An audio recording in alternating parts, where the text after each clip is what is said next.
안녕하세요. 디지털 노마드 성장기 개창입니다.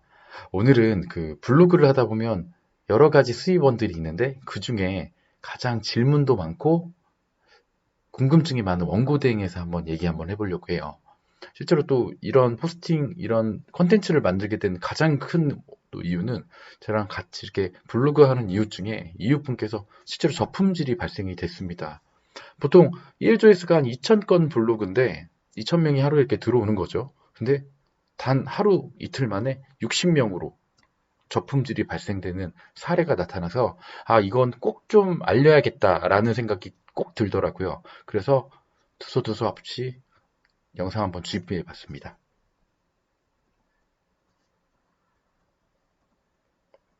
2020년 7월, 실제로는 7월 9일, 사실 일주일도 안 된 얘기죠. 이런 일이 계속 생기는구나라는 생각이 들어서 이거는 꼭 컨텐츠로 만들어야겠다는 생각이 좀 꼭 들더라고요.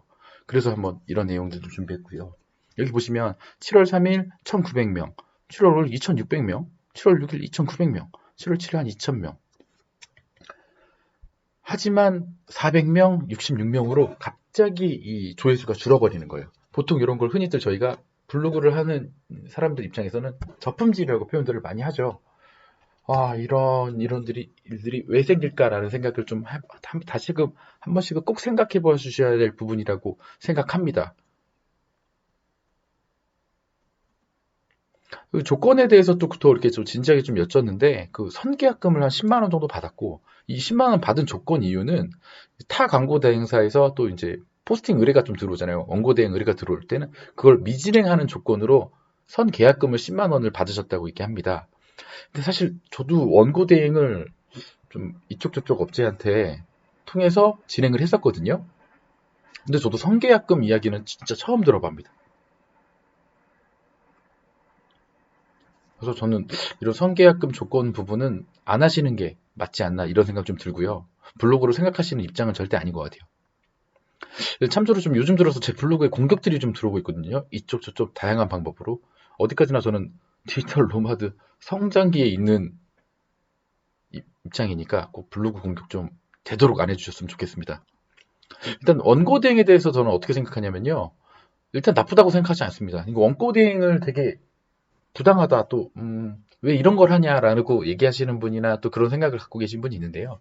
저는 어느 정도 원칙만 있다면 절대 나쁘지 않다라고 얘기하고 싶고요. 어느 정도 기본적인 원칙은 불법적인 광고만 아니면 되지 않나라는 생각이 좀 들어요. 불법이라는 게 법률적으로 위반되는 업체들 간혹 간에 그런 것들이 있을 수가 있는데 그런 것만 아니라면 충분히 나쁘지 않나라는 생각을 좀 해봅니다. 제가 위키트리에서 텔레비전 광고에 대해서 좀 검색을 해보니까 텔레비전 광고 또는 TV 광고는 메시지를 전달하는 단체에서 돈을 받아 만들어내는 짧은 텔레비전 프로그램이다. 광고 소득은 민영 방송사에게 중대한 투자의 일부가 된다. 보통 이제 소득이 된다라는 표현일 수도 있는데요. 블로거한테도 이런 부분들이 다 광고 매체의 일부분이니까 소득이라고 생각하지 않을까요? 이 TV 광고 보기 싫어도 어쩔 수 없이 요즘 같은 경우는 여기 지금 옛날 얘기인데 요즘 뭐 45초, 60초 광고가 중간에 컨텐츠가 잠깐 쉬었다가 광고가 바로 들어가잖아요. 물론 그럴 때 이제 채널을 돌리거나 뭐 이런 일들이 종종 생기는데 국영 방송도 이렇게 중간중간 보고 싶지 않은 광고들이 나오기 때문에 이런 부분은 블로거한테도 일부의 소득으로 좀 인정해줘도 되지 않나라는 제 견해가 좀 있습니다.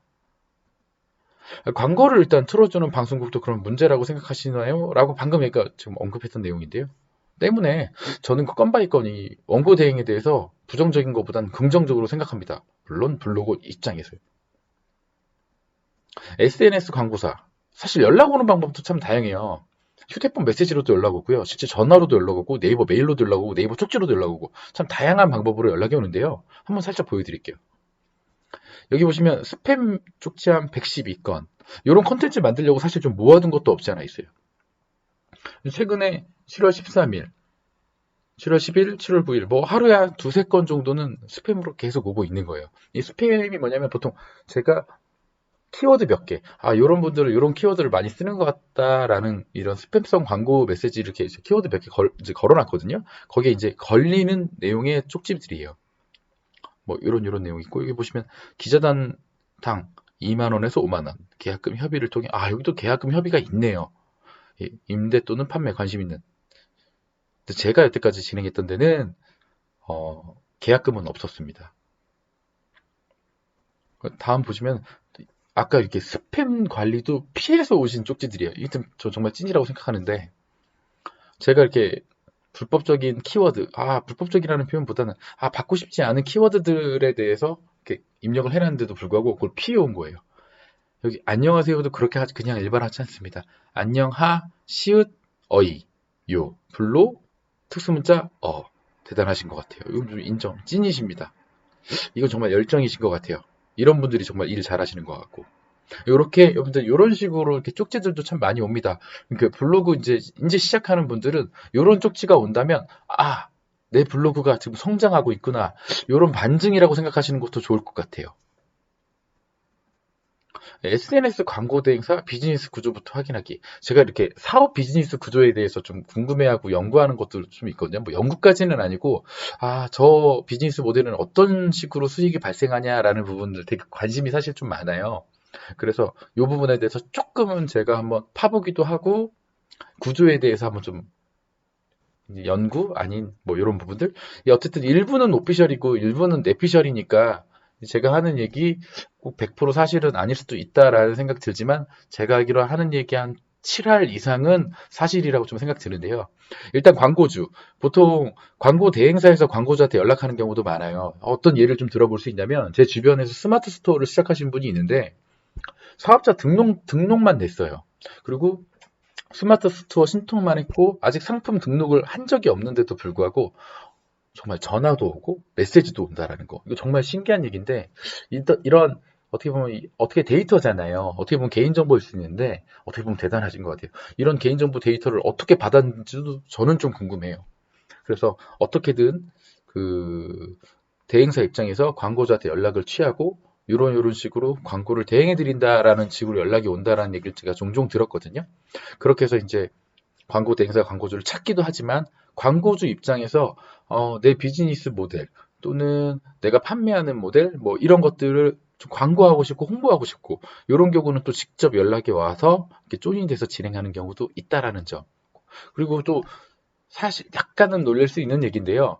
우리가 대다수가 알고 있는 업체, 어떻게 보면 좀 대기업일 수 있잖아요. 그런 업체에서도 이런 대행사한테 직접 연락이 갑니다. 이렇게 조인이 진행되고 있어요. 제가 어디라고는 말씀을 못 드리지만 실제로 제가 알고 있는 한 이렇게 또 대기업, 이렇게 뭐 꼭 TV 광고 뭐 그런 데 뿐만 아니라 이렇게 광고 대행사를 통해서 블로그들 광고를 진행하고 있다라는 점을 꼭 인지해 주셨으면 좋겠습니다.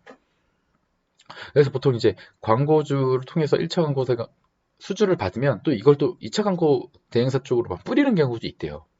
그렇게 돼서 그런 광고를 뿌리면 그거를 이제 블로그들한테 직접 이렇게 연락을 하는 거예요. 1차 광고 대행사가 직접 연락하는 경우도 있고 2차 광고 대행사가 직접 연락하는 경우도 있는 겁니다. 또 이제 여기 보시면은 파란색으로 또 하늘색도 있는데 요즘 들어 좀 트렌드가 이런 대행사를 통해서 한 쿠션, 두 쿠션을 이제 또 이익을 좀 비용을 좀 감소시키고 싶은 광고주분들도 좀 생기신 것 같아요. 직접 연락 오는 경우가 종종 있습니다. 저한테도 좀 연락 오는 경우 있는데요. 물론 찔러보는 경우도 있지만 이게 어느 정도 이렇게 블로그를 보고 나쁘지 않다라고 생각이 들면 포스팅하는 거랑 이게 문제가 없고 뭐 조회수도 꽤 잘 나온다 그러면 광고주가 직접 연락이 오더라고요. 이런 연락이 와서 내 거에 대해서 포스팅을 해달라는 의뢰가 자꾸 들어옵니다. 그리고 그 다음에 여기 섭외 팁이라고 있잖아요.